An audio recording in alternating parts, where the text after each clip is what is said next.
Ahojte všetci, vítam vás pri tarotovom čítaní z Tinkerbell. Toto tarotové čítanie je pre znamenie Rak pre nov mesiaca v máji 2024. Takže tieto čítania sú taktiež všeobecné, kolektívne, takže zoberte si iba to, čo rezonuje, to, čo nerezonuje, nechajte pre ostatných. Takže Ráci, nov mesiaca máj 2024. Poprosme anieliky, sprievodcov, predkov, nech sa spoja s vyššou silou a nech nám pošlú správy, čo potrebujú Ráci vedieť na nov mesiaca v máji. Tieto nezoberiem, je veľa. Máji 2024. Ale cítim tu šťastné energie, uzdravovanie zlomeného srdca, alebo keď máte teraz zlomené srdce, tak je mi to ľúto, ale tak to asi malo byť.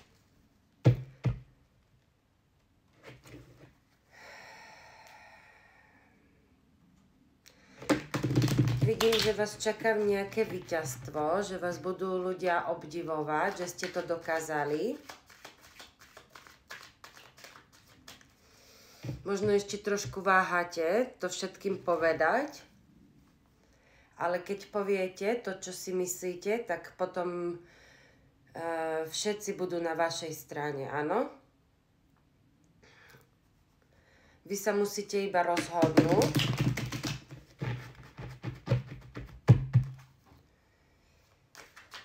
Vy viete svoju pravdu, ste múdri,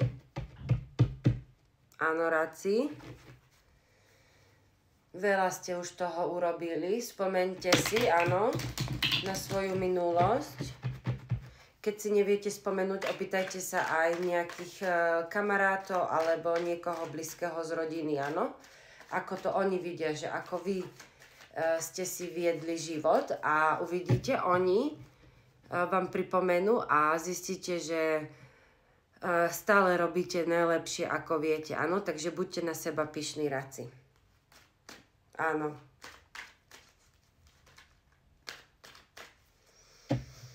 Vidím tam lásku, Ráci. Možno, že sa máte porozprávať s partnerom, áno, že ako vidí on váš vzťah a tam potom nenastane to zlomené srdce, áno? Choďte sa radšej opýtať, lebo tam som aj videla, že vy ako keby váhate ísť sa opýtať niekoho, čo on si myslí, čo on cíti, áno? Takže Ráci, je tam veľa možností, áno? Ako získať to šťastie, ako získať to emocionálne, tú lásku, naplnenie, áno? Ale tu vidím, že tu sú nejaké tajomstva. Takže ako som povedala, choďte sa pozrieť, áno, že čo to je. 5 mečov. Musíte možno nechať ísť niekoho, alebo nejaké domienky. Vidím, že sa neviete rozhodnúť, Ráci. Takže keď sa neviete rozhodnúť, to znamená, že veľmi veľa premýšľate. Treba otvoriť srdce a počúvať intuíciu, áno? Nemať iba domienky, áno, lebo tam môže byť strašne veľa možností, čo sa mohlo stať. Choďte si povedať svoju pravdu, komunikujte, vy ste kráľovna mečov, áno.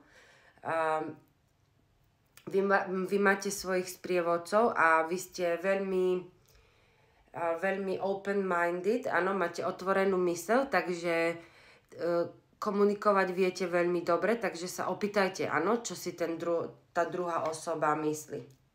Zoberte osud do svojich rúk, takže asi po tej konverzácii príde ku novému cyklu, áno?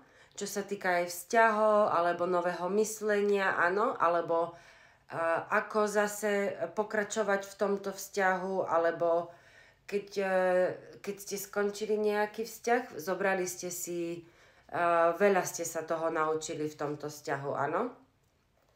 Váhate a rozmýšľate, ako ďalej. A zase je nekonečne veľa možností, áno? ktorou cestou sa vydať. Čo sa už aj týka peniažkov, áno, alebo kde sa usádiť a tak ďalej. Trošku tam vidím, že to vás, že máte také neisté časy, áno, kvôli tomu. Ale ako som povedala, treba niekedy veriť v Boha a veriť v tomu, že On vás zavedie na to správne miesto. Áno, vy máte spirituálnych sprievodcov, počúvajte ich, ja som to už povedala.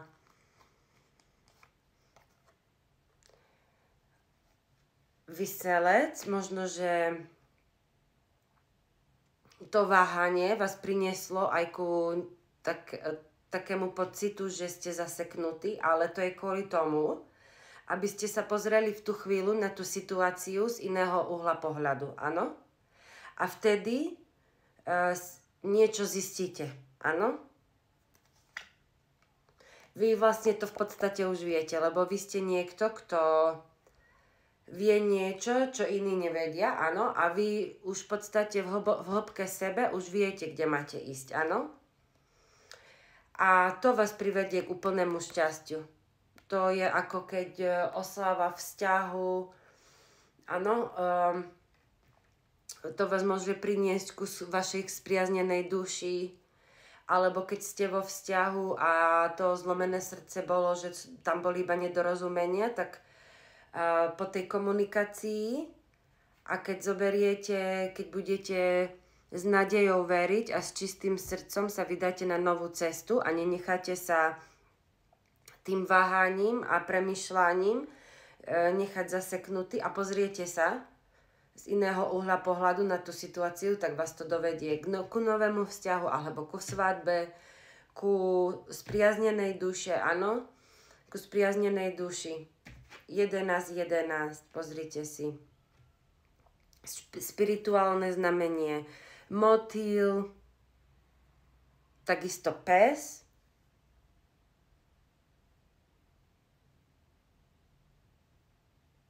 Had a drak. Čísla si pozrime. 2. Úplne úžasné. Pozrite si tieto čísla, tieto spirituálne zvieratka. Áno, aký odkaz oni majú pre vás, ráci. Ale vidím, že od nového mesiaca, áno, vydáte sa na nový začiatok s novým zmyšľaním, budete počúvať svoju intuíciu, áno, a tá vás priniesie ku úplnému začiatku. Ku úplnému šťastiu, áno, ku spriaznenej duši. Budete oslavovať, áno, veď ide leto, úplné víťazstvo, áno, vo všetkom. Vy ste kreatívni, ľudia vás budú uznávať, ale to si privediete tou pravdou, áno? S otvoreným srdcom musíte hovoriť tú pravdu. Musíte ju, tu máte 2-krát zavreté srdce, áno. Tu si zakrýva srdečnú zelenú čakru, tu si ju zakrýva, ale tu sa učí počúvať intuíciu, áno.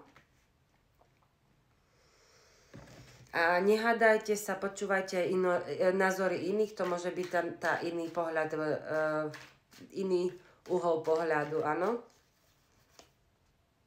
Nové nápady, áno, ako komunikovať, nové zmyšľanie prídu k vám. A tento zranený bojovník sa určite vylieči, áno. Naozaj, dávajte si na to pozor. Ale vy už idete na nový cyklus ku šťastiu, áno?